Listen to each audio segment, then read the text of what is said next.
All right. I believe We we're good? good All now. right. I'm sorry about that. We had some. Try again, Colin. Hello. Yep, we're good now. Sorry about that. We had some mic difficulties for the first minute 40 there, but welcome to Into the Stands. As always, I'm Colin here with Chris and Robbie. So what I was trying to say in that past minute was that we were going to start off by going over what's been going on recently in the NFL, eventually get into the World Baseball Classic. That's a big story. And for the past minute, I was talking about the New York Giants. So what we're going to do is we're going to start off talking about what's going on with the New York Giants and the New York Jets. So the Giants, the two big stories right now are obviously the free agencies of Daniel Jones and Saquon Barkley. So we're going to start off with Daniel Jones because, he's the quarterback, the most important position on the team. Now, reports have come out recently that Daniel Jones has been looking for about $45 million. There's been rumors that he switched his agencies from CAA to Athletes First. Athletes First has been known for negotiating a lot of big contracts recently. But the reason for this big contract news is because the salary cap is going to be going up. It's seen that Jalen Hurts is most likely going to get 50 or 60 million. Joe Burrow is almost definitely going to get that from Cincinnati. But there's been reports coming out recently that Daniel Jones did he kind of denied those rumors that he didn't ask for 45 million. But if it is true, which we don't know what to believe right now, we don't know whether to trust those reports or whether to trust the Jones camp. Daniel Jones is not worth $45 million a year. I don't care how much the salary cap goes up. Don't get me wrong. I love what he's done for us so far. Really been able to improve his play. I never would have imagined, even just a year ago, he was a guy who could lead us to the divisional round of the playoffs. But even then, many people are touting his improvement. And yes, he did improve. He had a pretty good year. But you look at the stats, only 15 passing touchdowns and 5 picks. Now, for context, Andy Dalton on the Saints threw more touchdowns than him. Now, I get, it's not all because of, he doesn't have the greatest weapons. He was throwing to Isaiah Hodgins. That was kind of his number one guy down the stretch. And Hodgins was a guy who struggled to even get a roster spot for most of the season. And, he had Saquon Barkley, a running back who had a phenomenal year. But outside of that, the wide receiving core really, was kind of thrown together. But, there's a reason as to why the Giants did not give him this extension in the first place. There's a reason why they did not pick up the fifth-year option. Because, the previous years before, he had 10 touchdowns, 7 picks, 11 touchdowns, 10 picks. And his rookie year was probably his best year statistically. Before this one, he had 24 touchdowns, 12 picks, but a lot of fumbles to go along with that. So, realistically, what should Daniel Jones be paid? Now, personally, I feel there should be a middle-tier level for quarterbacks, but ultimately it doesn't really exist. In the NFL, it's either that you play for your rookie contract or you go be a career backup or you get a huge extension. You're going to be a team's franchise quarterback. I feel like Daniel Jones kind of deserves more of middle ground money. Maybe you're looking more like a $20, $25 million a year, but the truth is that's probably not reasonable. It's probably not going to happen. So either two possibilities here is maybe the Giants can kind of convince them to lower down his price, or maybe they just franchise tag him for a year, take the $32 million and just go on with that.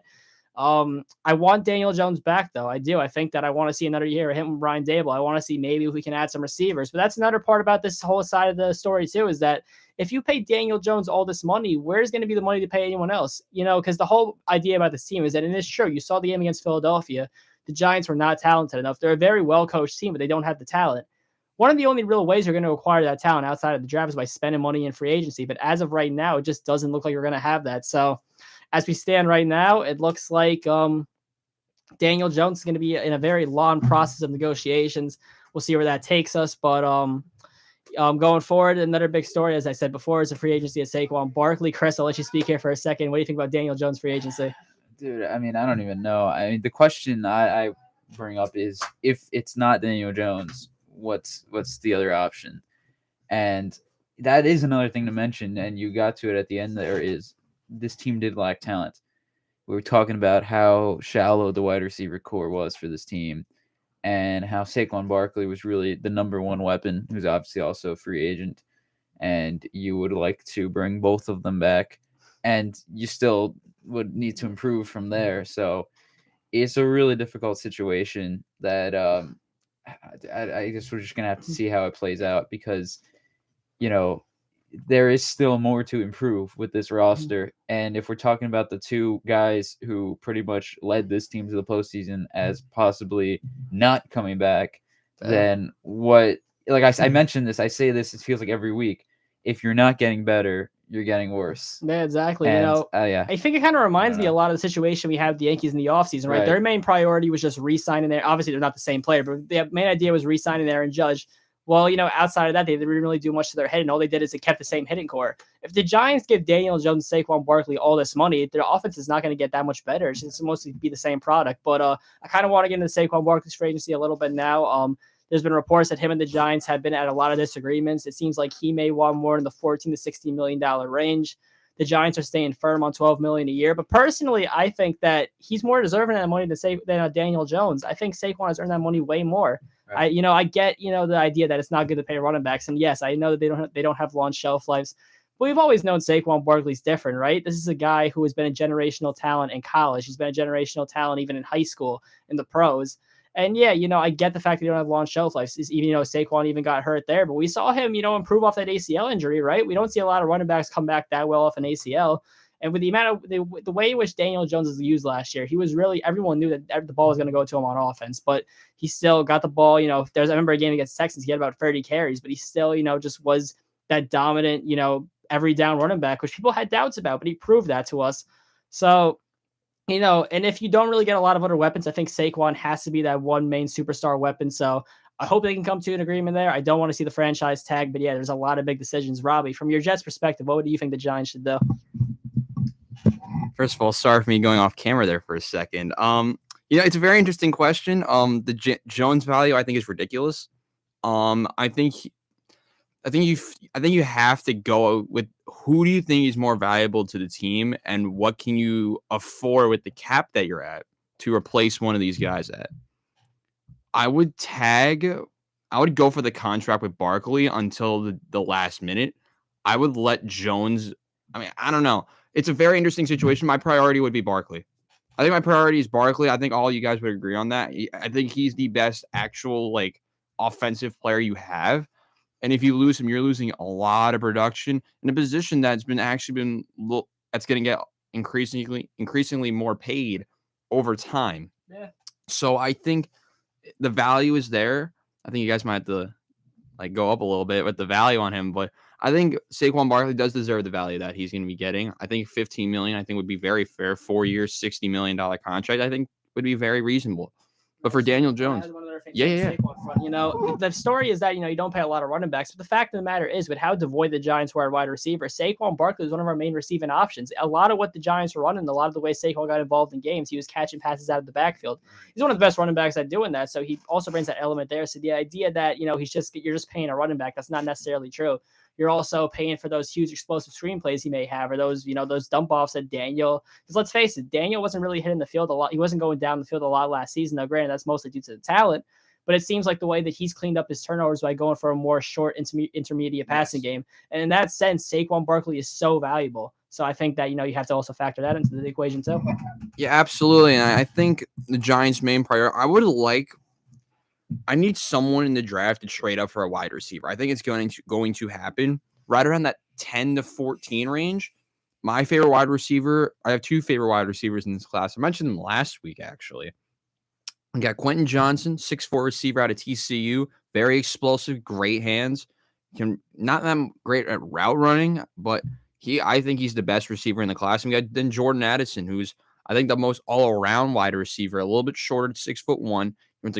Has great speed of running about 4.40, but he's very versatile, can do a lot more. I think the Giants would love a guy like a Jordan Addison, be a cheaper option at wide receiver than what you can go for in free agency. But the fact of the matter is, like you would say, they need more weapons. It's going to come down to, and I hate it, and not as bad later in order to save your team, because without another wide receiver, I think you guys could. This is your ceiling. Without another wide receiver. I'm not sure how that works. That would not be fun. That would not be. You would save money, but that dead cap would be horrible. The bonuses in that contract would be not. I think you'd lose about $7 million in cap a year. So I don't think that would be the greatest idea. But you got the defense, I think, to do it. I think you got the defense. Your O-line was all right. I think another weapon or two. If you can find a way to keep both of the other two around, I think the Giants can go far next season. I think they'd be a dark horse contender to compete in the NFC Championship game next season, possibly. If they get the right pieces and they can stay healthy again, I think they can make a move. Especially the way the division looks, you're going to have Philadelphia, Dallas. Who knows? They really like C.J. Stroud, which is I'm very intrigued about. Dak Prescott trade ? But at the end of the day, the Giants are going to they're in a great. Washington's got the enemy as the new play caller. Say again? Washington getting the enemy. Yeah, I was just about to mention Washington. it's a very interesting NFC South. But if you don't mind, I'm going to transition over to my boys on the other side in the green jerseys, the Jets, who we've heard reports of them looking at Derek Carr last weekend, and all signs are positive. And then when all hopes were thinking we're going to get Derek Carr, Aaron Rodgers comes out of nowhere and has emerged from his blackout hiatus, and no one knows what he's going to do. It's the greatest free agency move I've ever seen. It is so odd and so unique that it makes perfect sense for this to happen when he's debating between the Jets and the Packers. It would make total sense. I mean, I don't know what the saying is, but like he lost to the Jets last year. If you remember that, Breece Hall ran through his whole team. It was probably one of my favorite games to watch last season. But I mean, I don't want Aaron Rodgers. I want Derek Carr. I want younger. I want less. Whoever's gonna get paid less and who's gonna stay here to help out Zach Wilson, because I think he still could be around here for a couple of years. Whatever works. I think. I don't know, because Green Bay has to make a choice, because there's rumors that Jordan Love might want to trade out if Rodgers is still there. So Green Bay, you're going to need to make a choice, Rodgers or Love. Now, I want your guys' take on this quickly. Would you take Jordan Love, or would you take Aaron Rodgers as your quarterback in Green Bay with how toxic Rodgers has been, or do you rely on the a little bit of raw talent from Love? Go ahead, Chris. It's it's obviously a difficult situation because a lot more goes into it. It's not. It's even though obviously Rodgers' relationship with the Packers has been iffy recently, it's still Aaron Rodgers. To be fair though, it's been iffy for a good amount of time, right? Now. Ever since they drafted Love. It's just I'm talking about Rodgers. Like, it's Aaron Rodgers. I mean, he's been there for so long and done so much for that organization. But you can get so much for him. You can get I don't know. I mean, you can get a decent amount. I think his value is going to be really high for what he is and not how he's been playing. Right. If that makes sense. And so that's why I'm leaning towards maybe giving Jordan Love a try. I mean, I would trade whatever has more value. And what will be the better resolution? I mean, I don't know how Love can have more value than Rodgers. I mean, am I wrong? For his youth. I think his youth can get him maybe. But, no, I would probably think Rodgers has more value. But back to the Jets real quick. They got a great team around them. And I've seen reports and analysts say the Jets are one piece away from becoming probably, I could think they could be the second best team in that division behind Buffalo next season if they play their cards, if they have a quarterback. Now, my concern is, what the heck are they going to do about Quinnen Williams? Sign the man. I think they should focus. And this is a very unpopular opinion.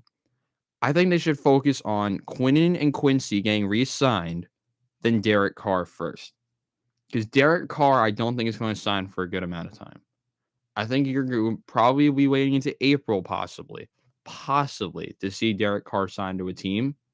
I would love to see him on the Jets. I think he'd be a phenomenal fit on the Jets. But I think you're going to have to focus on what you got. Quinnen Williams carried that defensive line last year.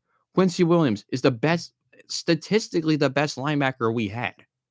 It wasn't CJ Mosley. It's very close, but it wasn't CJ Mosley. And yet CJ Mosley got an All-Pro. I have no idea how. But I got to the Pro Bowl. But, I mean, at the end of the day, I think you got to refocus on the guys that you have and then move to free agency with what you need. I think that's a very unpopular opinion, but what's your guys' take on that? Colin, what you got? Well, I want to talk about the whole quarterback situation. You talked about, would you rather have Derek Carr or Aaron Rodgers? Now, I have to imagine that for Rodgers, you have to trade for him. Now, I know Woody Johnson came out and said that he'd be willing to give a lot of pieces for that. I'm not sure. Maybe the Packers would probably want like a first-round pick or two, definitely. The projected package is a first, a second, and third. I can see the Jets doing it, but it really comes down to Aaron Rodgers is such a high-risk, high-reward option. I kind of see it similar to what the Buccaneers did with Tom Brady. You probably only have him for 2 years because I think he only has 2 more years left on that deal. And after that, I have 1 more year left on his deal. He's one in the player option. And yeah, so basically after that, I have to imagine he retires. He's been talking about retirement for so long. I think that's kind of the idea. But we could see a repeat here, maybe of kind of like a Brett Favre situation. You remember Brett Favre went, from the Packers to the Jets. kind of looking like Rodgers is following in his footsteps a little bit. There's actually a lot of similarities between Rodgers and Favre, but yeah, I think that Derek Carr is the more dependable long-term option, but I think you have kind of a lower ceiling with him. But Derek Carr, I like what Derek Carr has done, but we know Aaron Rodgers who he is. The weapons weren't as great last year in Green Bay. I think with the Jets, Garrett Wilson, the season that he had, the whole entire offense, that defense as well. I think they're a much better team I think they're a better team with Rodgers than they are with Carr. But obviously, Carr, you get a lot more years. I know you were talking about Zach Wilson. I think if you get Derek Carr, I think Wilson's out of the picture entirely. Maybe with Rodgers, it could be kind of more like a mentoring thing. But I was just thinking. I think with Carr, though, that's completely out the window. But I mean, I think either way you go, I think it's a good move because I know you said you want to focus on the D line, but I think you have to go with a quarterback first. I know you disagree, but quarterback is what wins in the NFL, and the Jets have never had a quarterback for the past 50 years. It was Joe Namath. Who else? I know. I understand. I know you want to go for your D line, but there's so many. But there's been so many Jets teams in the past, like the 2010s, right? They had a great defense. They made it to an AFC title game. I have to imagine Derek Carr and Aaron Rodgers are better than Sanchez. Where was the Super Bowl? What was the Super Bowl we lost because Ben Roethlisberger played out of his mind? Yeah, he didn't have the quarterback. Mark Sanchez was not the guy. Derek Carr and Aaron Rodgers are better than Mark Sanchez. Hold on. What I'm trying to get at is here is Quillen Williams is your best player on your whole roster. It's not close. What he has done in the time he has been the here. worst player on the roster. But the worst player on the roster. It is. No. I totally get quarterback being the most valuable position on the roster. But at the end of the day, who do you have? Look at their roster right now. Yeah. Look what they have. Yeah, I'm looking at the roster. Yeah. And you have Quinn Williams, who is when you really look down the whole roster, that defensive line, who has been your only reliable defensive piece for the last 4 years? It's been Quinn Williams and him alone for the past 50 years. He's led the team in sacks for the entire every year he's been here when he's healthy. Saying, man, we get what you're saying, but it's like, how long do you have? What's the one thing they haven't? Do you want to watch Zach Wilson and Mike White be quarterback for the New York Jets? There has gone. Yeah, but like a guy of that level, how much more longer can you really take it? I mean, I can't imagine like for all these years you don't have a quarterback. Derek Carr and Aaron Rodgers gives that option. Quarterback is by far the most important position. If I'm the Jets, I'm either going to Green Bay. Your whole defense if you don't re-sign Quinn Williams off, he's gonna go. Quarterback's more important. No, it's more important. So if I'm the Jets right now, either I go to Green Bay and I make that trade for Aaron Rodgers, or I go negotiate with Derek Carr. They're even saying in that meeting, if Derek Carr wins in New York, he's a Hall of Famer. I mean, I think it's true. I mean, there's been such a hard place to win in. Derek Carr's had a lot of good numbers in Las Vegas. He actually passed for over 4,000 yards. I believe it was like 4 of the past 5 years. If he can be that quarterback who brings the Jets back to the promised land, he's forever a legend. I mean, I think that look how Joe Namath is. Joe Namath was not a good career quarterback. His stats are actually pretty bad, but he's still a Hall of Famer because he got the Jets a Super Bowl. And like, that's such a hard feat. But, I think if you're the Jets, you have to go after Derek Carr or Aaron Rodgers. And, for the sake of yourself, for watching them, I hope you don't have to go through Zach Wilson again. I know you still love the guy, but I think that the Jets need to go for the quarterback first and then the other guys later. So we'll see what happens. You're not wrong with loving the quarterbacks, but yeah, we're not wrong. I mean, not really. I don't think there's a. At the end of the day, I don't think there's a right answer because a lot of moves that teams make are out of desperation. I think Rodgers is one of them. I don't know if it's true desperation. If you sign Carr to a horrible contract, that's desperation. Like I'm talking 4-year deal, Daniel Jones value. Oh. That is the definition of desperation. Fair enough. But I think we're going to transition a little bit. We got a big event coming up in a couple of weeks that we're going to be able to talk about. We got the World Baseball Classic. Now, the last time we had this was 6 years ago. Wow, it's been that long. When Marcus Stroman pitched for the United States of America, was the tournament MVP, one of the best players in the whole thing, either position player or hitter. But we saw some magical plays, whether it be Adam Jones in center field, robbing Manny Machado, the defense played by Japan, Puerto Rico's offense, or anything like that. But we're going to help go through a couple of the teams. We're going to break down 3 teams for you real quick, the 3 tournament favorites. And let's start off with the United States of America. Chris, what do you got on them? Well, it's interesting. Bryce Harper was supposed to be on this roster, and he's not going to be because he's hurt. To be fair, a lot of people were supposed to be here. Right. Trevor Story is another one. He probably wouldn't have started because there's someone else on this roster I see who to play second base. Nestor Cortez was supposed to be on the roster. I was really excited about that. Yeah. Unfortunately, he's dealing with a hamstring issue, which will not affect his opening day I didn't think it ability to would. be on the roster, but he's not able to play for Team USA, which is disappointing. And Clayton Kershaw is another one. That was sad. Clayton Kershaw is still one of the best pitchers in baseball. He's still incredible. Yeah. He's 34 years old now. It feels like it's crazy. It feels like he's 44 because he's been around for so long. He's only 34, and he's still. To one be of the fair, best a lot of in the game. pitchers feels like they're like Right. 45 years old. And somehow Clayton Kershaw is still 34 and somehow in his prime or at the end of his prime, and he's incredible. But he's not going to be on this roster. But they have for personal reasons. But they have so much talent. And really, I think it's crazy. Of course, you can go through this roster. You see first baseman. They probably have It's probably gonna be the best Alonso. Paul Goldschmidt. Oh, Goldschmidt. That's probably right. The best first baseman. I think Alonso might baseball. DH for them, and there was like rumors of that as well. Goldschmidt probably the best first baseman in baseball on both sides of the ball. Obviously, Nolan Arenado at third. Probably the best third baseman on both sides of the ball there. Trey Turner, probably the best shortstop in baseball, or one of the best. Second base, I have no idea what they do. Outfield, Jeff McNeil. Jeff McNeil, yeah, I guess. Outfield's Mike Trout, Mookie Betts, and probably Kyle Tucker. Tucker. But really, what I think is the most interesting part of this team is the starting rotation. Yeah. And obviously, like I said, Nestor Cortez and Clayton Kershaw were supposed to be on this roster. That would have made the rotation a lot better, in my opinion. But it doesn't mean it's bad, right? You have some really interesting names that I think some guys I think could break out even more this year. Or some guys who are veterans, have been around for a while. The one veteran I look at is Adam Wainwright. Yeah. His definition of an innings eater. He's been around for ages now. I mean, he was back when he was a rookie in 2006, closing out the NLCS against the Mets. That's right. Yeah. I mean, then you have Brady Singer. I really like him. Who was a breakout candidate for this year. I'm really high on him. Miles Mikolas from the Cardinals. Lance Lynn. Nick Martinez from the Padres. Merrill Kelly, who was one of the most underrated pitchers I love in him on the Diamondbacks. Holy crap. And I love him on the Diamondbacks. And then he's their Kyle best Freeland. player. Kyle Freeland, I don't know. He had an awful season, but they really didn't have, not many people really wanted to play because of the timing of it all. There's one other guy who I saw is going to be on this roster, and that's Logan Webb. Logan Webb, yes. I think going to be the ace of this roster. Yeah, I love Logan Webb personally, but my only concern with this team is really the bullpen. I don't think that's a concern at all. I think you got some decent pieces. I just think the depth of it. I think it's probably the best. No, because with the rules restrictions of pitchers and how many pitches you can throw, it's some of the. Yeah, it is in this tournament. Yep. Really? I mean, the last tournament. For those who didn't watch the whole thing, the first game, I believe it was Jose Quintana of Colombia. I think it was Quintana went to a no hitter into the sixth inning and ran out of pitches. That's what I remember. It was like, I think it's 85, but I can look at it. Regardless, I still, let me throw out some of these names. Devin Williams, if you play MLB, it's Devin Williams and Ryan Presley.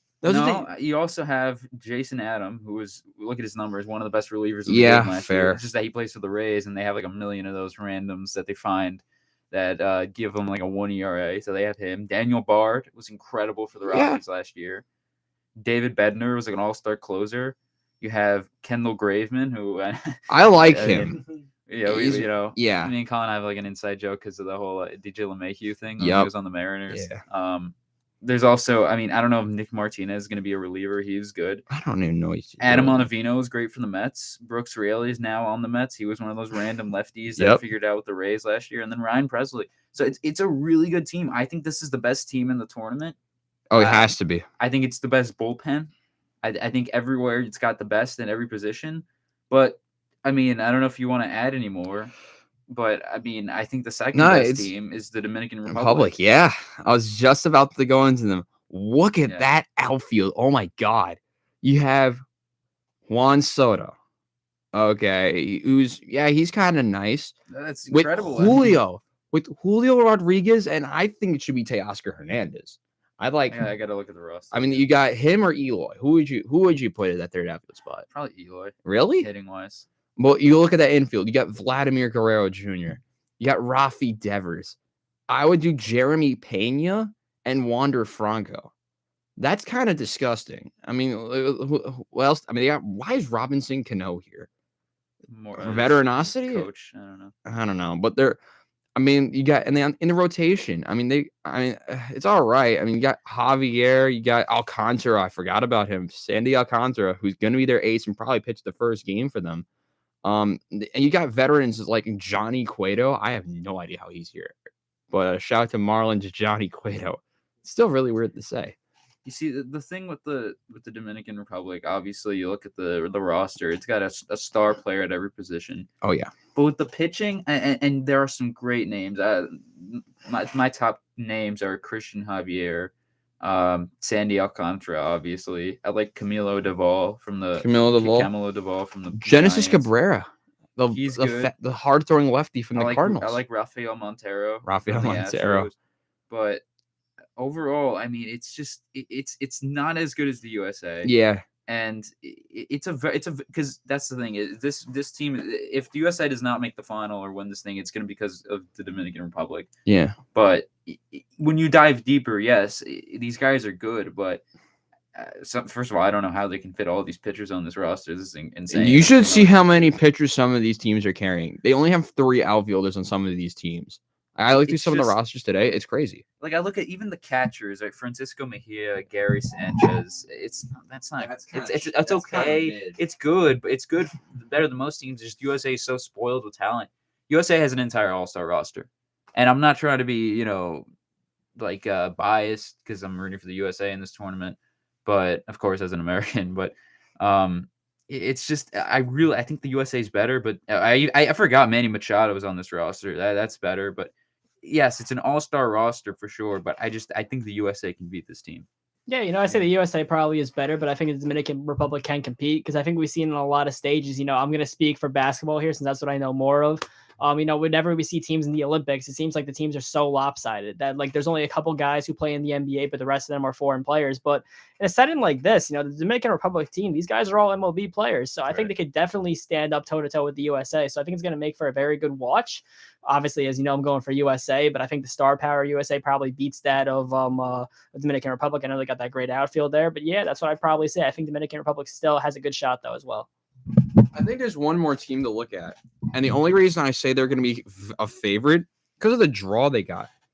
What about Japan? I was just going to talk about Japan. I mean, first of all, before I look at anything, how is Lars Nootbaar of the Cardinals Japanese? No, well, that's the thing. That's one of the weirdest thing ever. Here's the thing. It's not like soccer, right? Or it's soccer. So FIFA is so strict. I think it's strict because you choose the team you're going to play for. You can't change. Did Lars Nootbaar play for the USA?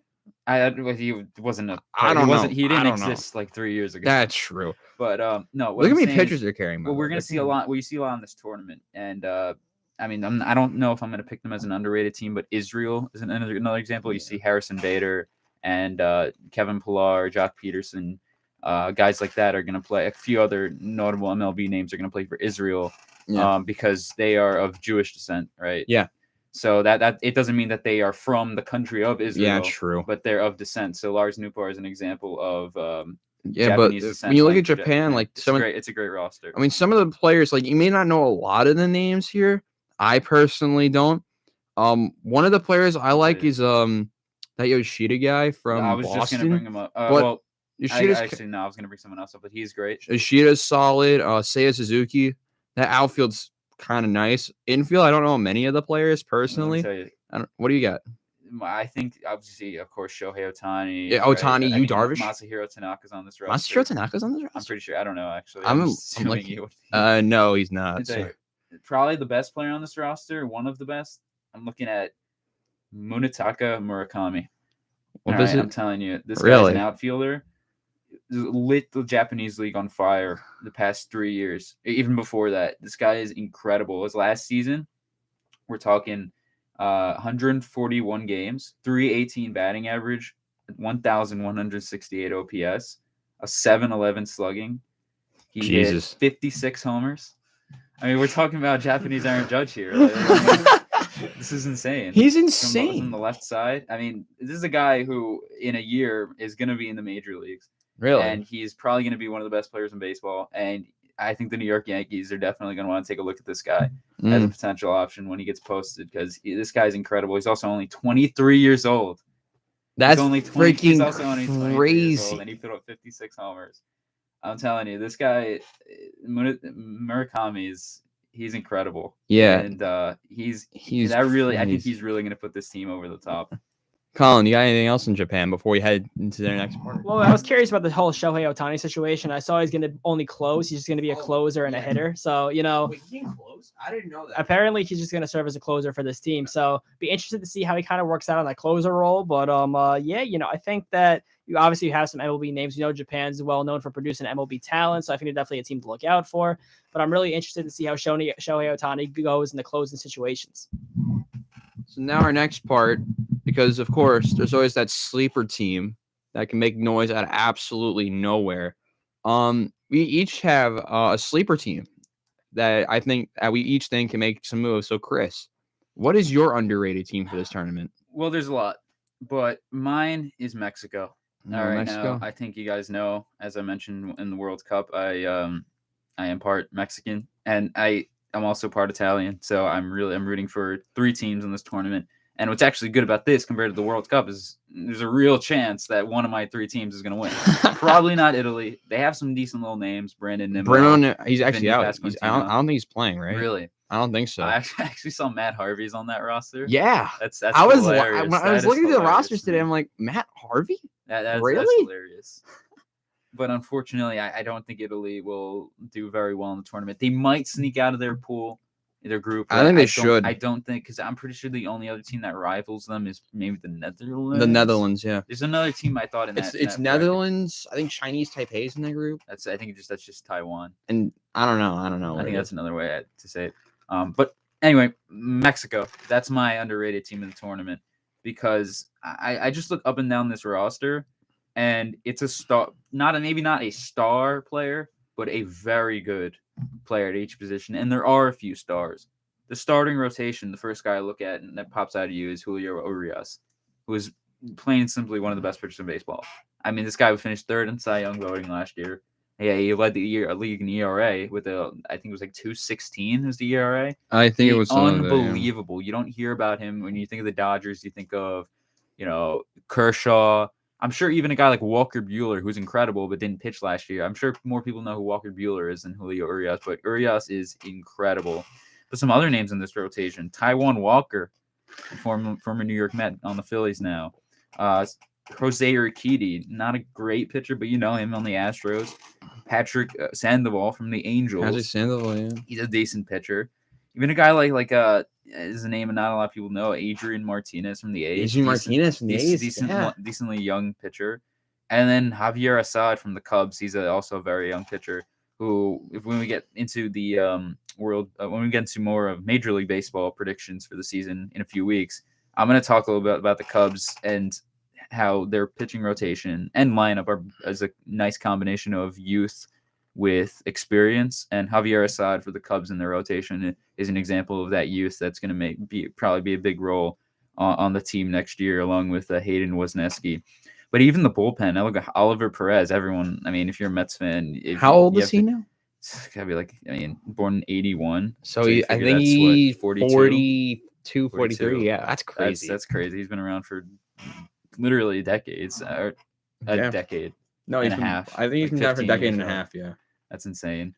I even look at the guy from the Cardinals, Giovanni Gallegos. Ooh, incredible! Very good arm. One guy who I'm shocked is not on this roster is Andres Munoz from the Mariners. Yes, put up a 1 ERA or something like that with the Mariners last year. But now into position players, catchers. Alejandro Kirk, all-star catcher. Joey Meneses, the first baseman. He's Isaac Paredes from the Rays. Rowdy Tellez, Luis and Ramon Urias, I think just Luis. I think it's Luis Urias. Randy Arozarena, originally from Cuba, but is also a Mexican citizen. Jaron Duran from the Red Sox. Alex Verdugo from the Red Sox. Red Sox players. Alec Thomas. That's a solid team. I mean, you even got Vinny Castilla as a bench coach. I mean, it's not the best team in the tournament, but definitely I think it's probably the second best in the pool with the United States. I think this team can rival the United States. I don't know if they'll win, But I mean, like I said, just up and down the roster, you got a very solid player, a major league player at each position. And my underrated player on this team, there's a lot of them, but I'm looking at Joey Meneses. He's a guy who not a lot of people know, but this guy was incredible with the Nationals at the end of the season.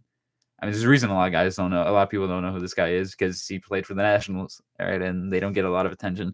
But this guy, in the second half, it's a 30-year-old rookie, was insane. And really, that's just my take on Mexico. I mean, it's up and down the order. You got a star player, or again, a very good player at each position, a major league player, and I think they're going to do very well. Colin, what's your underrated pick for this tournament? Well, at first I was going to go with Puerto Rico, but now I'm looking at the Venezuela roster. I really like what I'm seeing there. I think they're a very well-rounded team. So looking at Venezuela, you have a lot of MLB names here. The names that stick out is you see Ranger Suarez, you see Martin Perez, who had a good season for Texas in that as a starter. You see Herman Marquez. And then for the catchers, you have obviously Salvador Perez there. Infielders, you have Jose Altuve, Luis Arias, Eduardo Escobar, Eugenio. I'm sorry, I forgot the pronunciation of the name. Eugenio Suarez, Miguel Cabrera, Miguel Rojas, Andres Jimenez, Gleyber Torres. In the outfield, you have Ronald Acuna, David Peralta, Anthony Santander. So obviously in a tournament like this, I'm looking for the most, star talent, the most recognizable names, the most, MLB level players. And I think that when you look at the grand scheme of this team with guys like Acuna, Altuve, guys like Perez even starting for them, I think we have a lot of, very elite players on this team. And I think that that's the most important part of the tournament like this. You want guys who can really stand up to that elite talent that USA and Dominican Republic has. And I think that that's what Venezuela really does present. So I'm going to go with Venezuela as my sleeper team. Colin stole my pick, which I didn't think he was going to do. But so since Colin didn't go with the Puerto Rican team, because that group is so loaded, real quick, I'm going to go over the Puerto Rican team. But like you said with Venezuela, I love that squad. That squad is so good. It's absolutely unreal. But now let's go into Puerto Rico, who I think whoever comes out of this group will be you're going to have to make some statements. And Venezuela, Puerto Rico, that's going to be a game to watch. Circle on your calendars that game. But let's start with the pitching from this Puerto Rican team. Not a lot of hold on a minute. Marcus Stroman switched nationalities? No, again, I think I said, you were right. That's what I mean where FIFA's so strict, you wouldn't be able to do that in the World Baseball. In baseball, he played for the USA last tournament. He's going to be playing Puerto Rico. He's going to be their ace. Rican descent. He can play for Puerto Rico this time. I mean, look at some of the starters. You got Jose Barrios. Yeah. You got Marcus Stroman. That's really about it. But the bullpen, you got the trumpet man, Edwin Diaz, and his brother Alexis, who's also very solid. You got Jorge Lopez, I believe, on the Twins. Yeah, Emilio Pagan. So you got some decent names there. Catchers, you're going to probably rock either MJ Melendez or Christian Vasquez. I don't know who I would rock personally. Infield, you have Javier Baez, Lindor. And you got up the middle, you're going to have, I think Enrique Hernandez is going to play first. I have no idea personally. But in outfield, there's not many well-known names. It's not the most recognizable team in the world. But I think they're going to be still good enough to make a move in this whole tournament. But looking up and down the entire rest of the groups, the Netherlands team, remember, if you don't remember from the last WBC, the Netherlands made a move because of how good their starting pitching was. They went out. It's a very interesting roster. I mean, I remember Jerickson Profar was their best hitter. But they got some decent players. You look it down, rest of Pool D, Israel, Nicaragua with the qualifier from this group. Israel having some decent players. Pool B, very fun game it's going to be able to watch. Game to circle for me, Australia and Korea. Korea, very good league, the KBO. I was able to watch a little bit of it in 2020. I think a lot of us were able to on ESPN. And Australia, who were able to make had great game with Japan. I was able to watch it. It was at like 5 a.m. or something on a school day. But Japan had a great game with Australia. And the rest of Pool A, you got Cuba, you have Italy, and Panama. Panama being the qualifier, that was the shocking one. Was that Panama had to go through that qualifying? But I think Pool A is very wide open. I think getting out of Pool A, I think it could be 2 Europeans getting out of Pool A with Netherlands and Italy. It's very possible, Maybe but Cuba and Italy. Cuba, Italy, Netherlands. Cuba. I think Netherlands and Cuba are probably the most Yeah, projected definitely one. Cuba and Netherlands. Let's go over picks for each group pool real quick because we still got a lot of time left. Let's start with a pool. We'll go pool A. I'm gonna go with Netherlands and Italy. I'm gonna be really unique here. I'm gonna be. It'll be one of the first times ever that 2 European teams get out of a same group, and with the new group format, why not? I'm going Netherlands, Italy. I'm gonna go Cuba, Italy. Cuba, Italy. I haven't even really looked at Cuba's roster. I just know I know they're probably gonna There are a have lot guys of like, prospects in that team. yeah, they're gonna have guys like Jose Abreu, probably Eloy Jimenez, good guys like that. I like the Netherlands, but just for the sake of me rooting for Italy, I'm gonna say they advance. Colin, what are your picks? Figure for this segment, I'll leave the predictions to you guys. All right, we'll go keep rocking with me and Chris. Let's do this. So pool B, Japan will win this group. I think they're gonna have the highest run difference in the positives. In Czech Republic, not the best team ever. They have a lot of that's the biggest that's question probably mark. they're not good, but they are very surprising that they're here. Yeah, and Great it's Britain. very I think random too. I think Great Britain's the most random team we have. I think that's just 'Cause funny. Chinese- I 'cause- think it's funny they're yeah. after USA now after tying Yeah. the World Cup. I- Because It's fun that they drew each other. It's funny that I'm going to mention this now. It's funny that USA, Mexico, and Canada drew each other with Great Britain, and Colombia played against USA in the last WBC edition. If they put Jose Quintana out there again, I don't think he's on the roster. If they put Jose Colombia? Quintana out there and just absolutely owned him again, that would be funny. But for people who don't know how that game ended, Adam Jones it was 2-0, and Brandon Crawford got the first hit of the game, and then the USA scored 2 runs, and then Adam Jones hit a walk-off. So that'll be fun. But Pool B, I'm gonna go Japan. I'm gonna go Australia. I think they're gonna make I'm some going moves. Japan, Korea. Really, I just think that's more of a baseball nation. Yeah. They have their own league. I don't know. I think there's a player on South Korea. I forget his name, but he's young, and he's another guy who's going to be posted in. I think I remember. They also have like a guy like Ha-Seong Kim. Ha-Seong Kim, yeah. It's just guys like that. I mean, I think they're going to advance. Czech Republic, though, that's my they're not my underrated team to watch, but a team that I'm excited to see what they can do because they are the most random team in this tournament. Great Britain, they have a guy like Jazz Chisholm. That's interesting. He's on Great Britain. Yeah, because again, a lot of it's just this is so confusing. I think the big thing too is like, and I don't even. It's a lot of it's just guys who want to get playing time for this tournament. Yeah, I mean, of course, yeah. There's more to it. Like I'm sure obviously the guys playing for Israel, Jazz and the guys Chisholm on playing Great for, Britain. the guys playing for Cuba, like guys playing for Israel and Great Britain. There's of course there's that allegiance to that nation. They're proud of being descendants of that nation.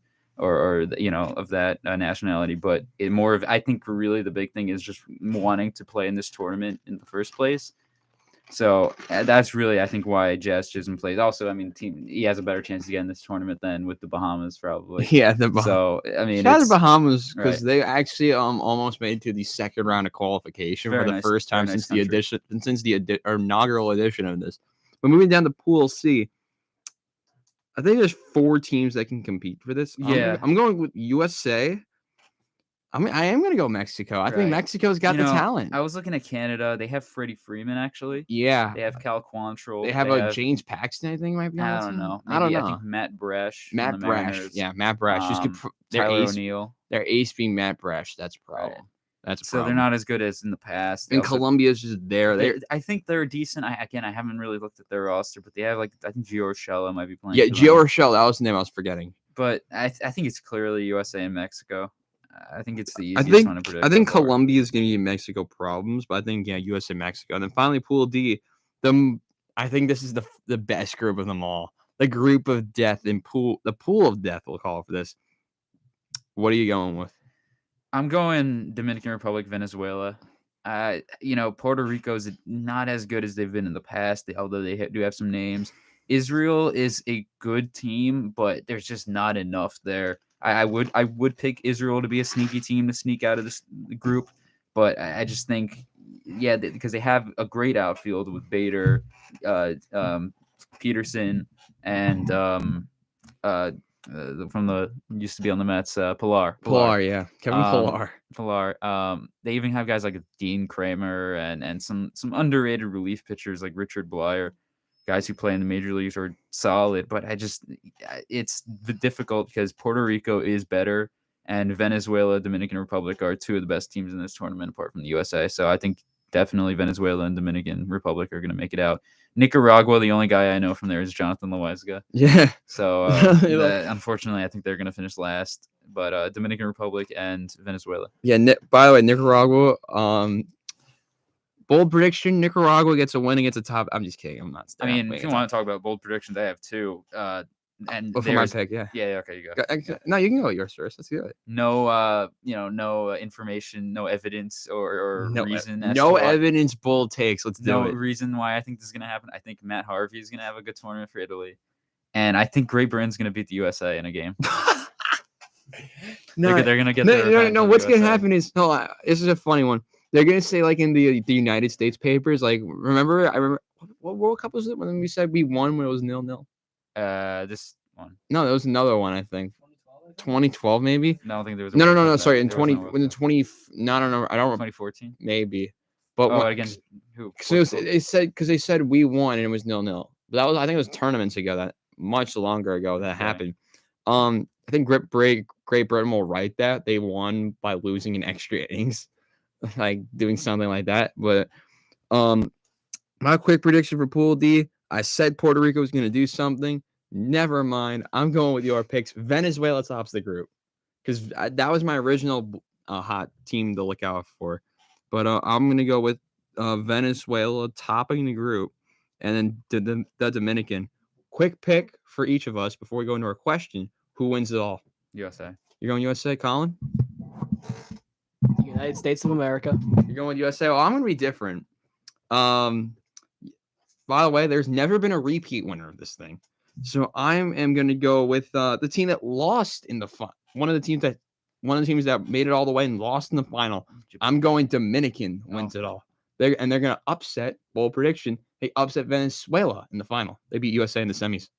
But now we move on to our question of the day. Shout out to Holly for once again for getting us a question. And it's about the NBA dunk contest and All-Star Weekend in general. Did Mac McClung, a G Leaguer who actually put out a great show on All-Star Saturday night, save the dunk contest? Colin, we'll start with you. I think the most important part about Mac McClung is that he's an entertaining personality. I think that's what the dunk contest needs. You know, that's the reason why they've been pushing to try to get like a Zion Williamson. John Moran said he'll never do it. Zion said maybe he can consider it next year. But I think what Mac McClung brings to the table is he's, a very, interesting guy, and he's an easy guy to root for. He's a guy who's only 6'2". When it was in the G League, like you said. So seeing him go on a big stage like that and just make that impact, I mean, it's fun for the fans to watch. It's easy to root for. And that's a big reason why the dunk contest is entertaining. And there's a big reason why fans love it. Either you see terrific dunks by star players, or there's guys who are easy like that to root for. I remember back in the day, Nate Robinson, he dominated the slam dunk contest. He was only, I believe it was like 5'10", but people loved the story because, he was a short guy who was, beating all these, guys who are 6'10", they're 7 foot, and he was doing these phenomenal dunks. So I think that Mac McClung's a very fun personality. He said that he might be back next year. I think the NBA definitely should have him back if he wants to come. And, hopefully maybe if the slam dunk contest starts to generate more excitement, more buzz, maybe we can see more star players, which would just be better for the league. So I think that Mac McClung was kind of a breath of fresh air for this contest because the past couple of years, it has been hard to watch. You've seen kind of some uninspiring dunks. And from everyone else that competed, Kenyon Martin, Jericho Sims, and Trey Murphy. We didn't really see much out of them. We didn't really have anything spectacular. But hopefully Mac McClung can kind of start something. Maybe we see other players follow in his lead. I don't know if he necessarily saved the whole contest, but it was entertaining. I watched. Usually, I don't watch this tournament. I can't say I have for the past couple of years at least. I was just not that I was excited for this one in particular. I just happened to be watching. Happened to be over someone's house and we were watching. It was very entertaining, and I'm sure that it usually is still a fun tournament, even though it's not as good as it was this year. But Mac McClung was very entertaining. I think what was even more entertaining was the fact that he was a G Leaguer and pretty much a nobody until a few days ago, and some really, really athletic dunks from him. Or Jericho Sims put up one of the worst dunks, one of the worst. The most basic two-hand dunk, and then he's holding up to the judge. Yeah, it was funny how bad it was. I don't remember, but it definitely was not a 50. It was high. It was I don't know. I just remember all I remember was the one where he pulled out the piece of paper and he was supposed to be all cool that he was hanging on the rim and he was gonna open up the paper with one hand and he But he that's the fell problem. down. A lot of 7-footers, they struggle in Right. dunk contests because I mean, like when a guy like Mac McClung makes a huge 360 dunk, it looks more impressive since he's Right. shorter. But for a 7-footer, it's more hard, but still, just not really that impressive. from Yeah. the So, average Southern but guys. so I don't know what the future's got in store. I mean, do we get more G Leaguers in it? But I think it's definitely an encouraging sign. I just don't know if it like saves the whole tournament. Give us Zion. But yeah, I Zion. mean things like that. Like Zion. Ja's never gonna maybe do it, it's apparently. maybe it's the sign of something better things to come. Yeah, I mean, it was a lot of fun to watch. I was able to watch the end of it. Mac McClung making a statement. I remember, Kenny Smith saying, "A star is born tonight." I think, I don't think he phrased it that way. I think he kind of saved it, maybe, but I think not a lot of people are doing it because of a lot of dunks wouldn't be as original. I think we mentioned that last week, where the dunks, like say like a 360 windmill. I don't know. I'm just trying to think of something. Would not be as like. So I bet someone has done it before, so something like that. But since we still got a little bit of time, I want to mention some of the most notable performances and how we were all wrong and not picking. Was the Jazz won one of the contests, the Team Jazz? I And picked the Jazz. oh, you did pick the Yeah. Jazz. I was wondering who was the team no one picked because someone picked the same team and someone picked nobody. I don't I think remember. you both picked the rookies. Yeah, we Yeah. both picked the rookies. But notable performances: Julius Randle in the Not 3-point notable. contest. Notable for I was all just the wrong. Yeah, go ahead. Yeah, because Julius Randle took a lot of heat. And yeah, he didn't do good, but we're not going to talk about Kevin Herter. He only had 8 Oh, points in yeah, the he entire was- contest. he was 25 terrible. or 25. Yeah, I think that's He was just once terrible. again, New York spotlight, New York media. You're more likely to get talked about. So Julius Randle's in a bigger market. Kevin Herter in Sacramento. Now a lot of people are talking about that, but yeah, I think the main story should be Kevin Herter stinking it up, not Julius Randle. But Damian Lillard won the contest. That was also another one of my predictions. So I know I picked Mac McClung. I forgot who I think I might have picked Mac. McClung. You went one with Trey Murphy. I No, don't remember I the trade. I went Jericho just because he was a Nick. That's right, you went I had Jericho. to go with Mac. I can't picture me going with any of those other guys. I was the only one who picked Mac. I think someone else. You picked the Well, Well, I picked Halliburton to win the 3-point. Well, And that despite wasn't the worst. The thing. All-Star game, kind of a little underwhelming because Giannis wasn't really able to play. He just came in, did one dunk. LeBron got hurt at halftime. So Jason Tatum broke the record, scored 55 points, getting an All-Star game MVP. A lot of people are kind of upset, at the NBA All-Star in general, saying that, it's getting unwatchable. But I have to say, I think it's gotten better with the fourth quarter. I think the fourth quarter definitely is very fun to watch with the teams trying to reach the target score.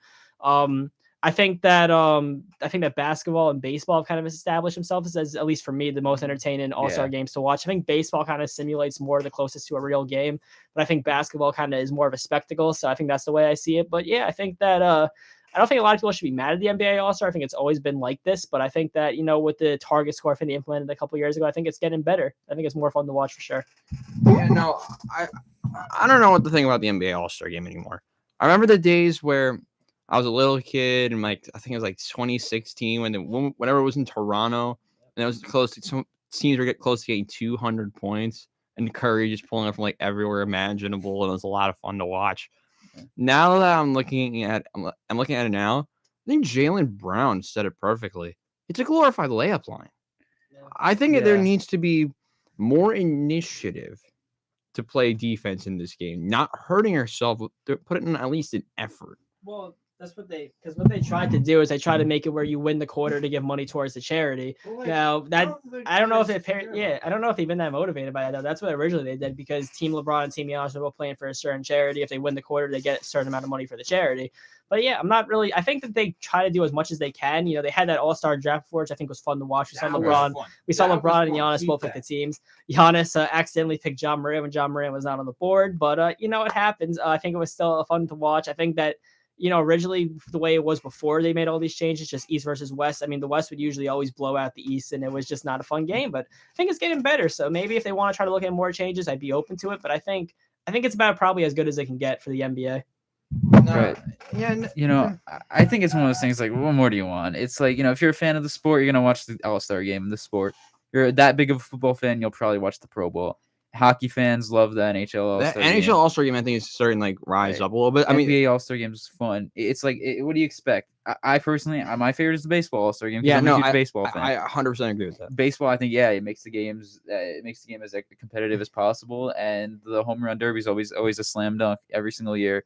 It's always a great tournament, and it is a tournament. Yeah, it is a tournament. Yeah, it's those two big things. That's it, and it's very good at doing that.